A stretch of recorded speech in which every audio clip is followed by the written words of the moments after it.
I just want to bring you some breaking news. The US Secret Service say its agents have shot and killed a man in his 20s after he tried to unlawfully enter a secure perimeter fence at President Donald Trump's Mar-a-Lago resort in West Palm Beach in Florida. The president is currently in Washington. It's not clear who was at the residency, but that is the breaking news, and we will bring you more on it as we have it. That is the US Secret Service says agents have shot and killed a man in his 20s after he tried to unlawfully enter President Donald Trump's Mar-a-Lago resort in West Palm Beach in Florida. As I said, more on that breaking news story as and when we have it. OK, so now we're going to talk to political commentator Benedict Spence to get a quick reaction to that breaking story and also discuss the politics of the day, which obviously does involve Keir Starmer. OK, Eric Benedict, let's talk about this. This is a breaking news story. It's literally just broken a few minutes ago. US Secret Service agents shot and killed a man who tried to enter that secure perimeter at President Donald Trump's Mar-a-Lago resort in Florida.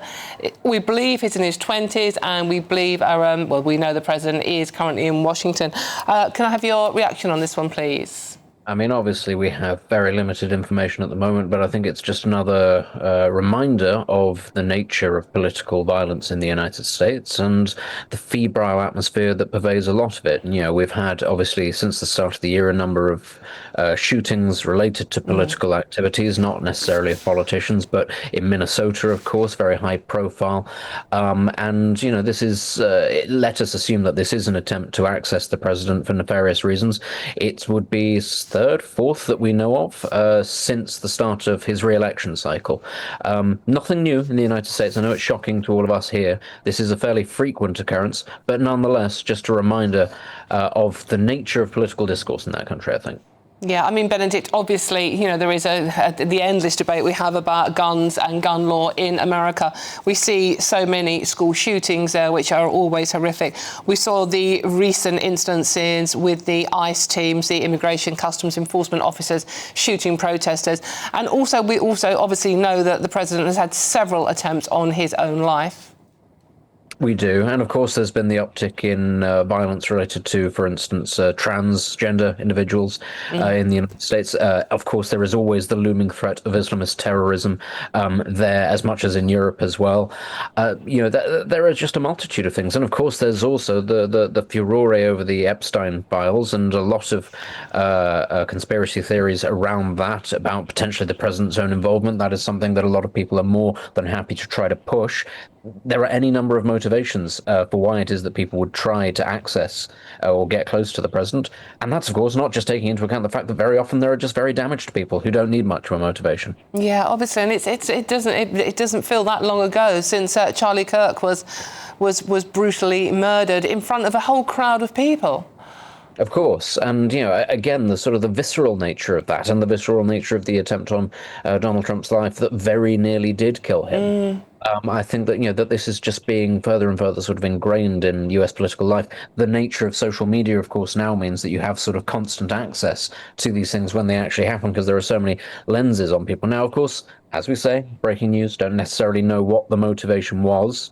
But nonetheless, I think if lethal action has been taken, you can probably guess that there was enough evidence there on the ground at the time for Secret Service personnel to go, we might just have to, you know, take lethal force on this one. Yes, we don't know who was at Mar-a-Lago at the time. Obviously, it's a sprawling resort. Looking at it, pictures now on the coast in Florida there. We do know that the president is currently in Washington. So whether this person, who we believe is a young man in his 20s, as they so often are, aren't they? They are. You know, this tends to be a demographic of people that can be radicalized online, tends to be more likely to be economically deprived, B. And of course, you know, we've got to remember there are other things going on as well. I don't think that the tariff decision will be something that might radicalize somebody to try and take action against the president, but we are all sort of sitting slightly on tenterhooks, watching, waiting for what may or may not happen in Iran and the Middle East. Yeah, and of course, when it comes to Islamist terrorism, that's very much a demographic of people that can be radicalized as young men in their early 20s. Yes, indeed. We, as I said, just a little bit more information we have now. The man whose identity is being withheld, so they do know who he is, but until his next of kin can be notified, was pronounced dead at the scene. He was seen by the north gate of the Mar-a-Lago property, which is a sprawling resort, carrying what appeared to be a shotgun and a fuel can. A statement by the Secret Service and agents said a PBSO deputy confronted the individual and shots were fired by the law enforcement team. No Secret Service or PBSO personnel were injured. There were no Secret Service protectees present at the location. So that means the president wasn't there, none of his family were there, probably just staff as far as we're aware. The incident, including the individual's background, actions, potential motive and the use of force, is under investigation by the FBI and the US Secret Service and, of course, the Palm Beach County Sheriff's Office. We will bring you more information on that breaking story as and when we have it, but that is a man carrying a shotgun and a fuel can shot dead near Trump's Mar-a-Lago estate in Florida, while the president himself is indeed in Washington. Benedict, obviously it's a completely different situation in this country. But we have had politicians shot and killed in this country and stabbed and killed in this country. Is it time, maybe, that certainly in the UK, moving it away from America at the moment, that the rhetoric we use around politics is risking an increase in this kind of behaviour? I think it has for a long time. Partly that's because we do live sort of downstream of the United States, and a lot of political discourse and political culture does end up feeding into our own, even though it has very little to do with this country. And of course, that's several reasons why that is. The United States is the dominant culture. A lot of politicians and journalists in the UK sort of semi-wish that they were American and that they were living in the United States, so they like to import those causes there. There is also, of course, the hesitancy to criticize the politically extreme in this country if they come from certain backgrounds for fear of being called racist.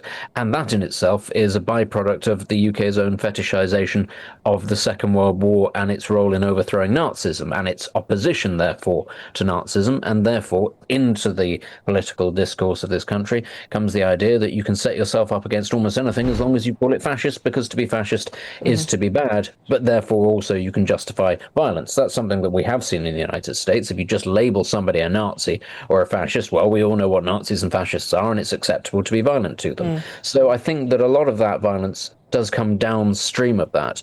But I would also say, it's simply because that is, the sort of the cause du jour of the moment, if you like. We've had political violence in this country before.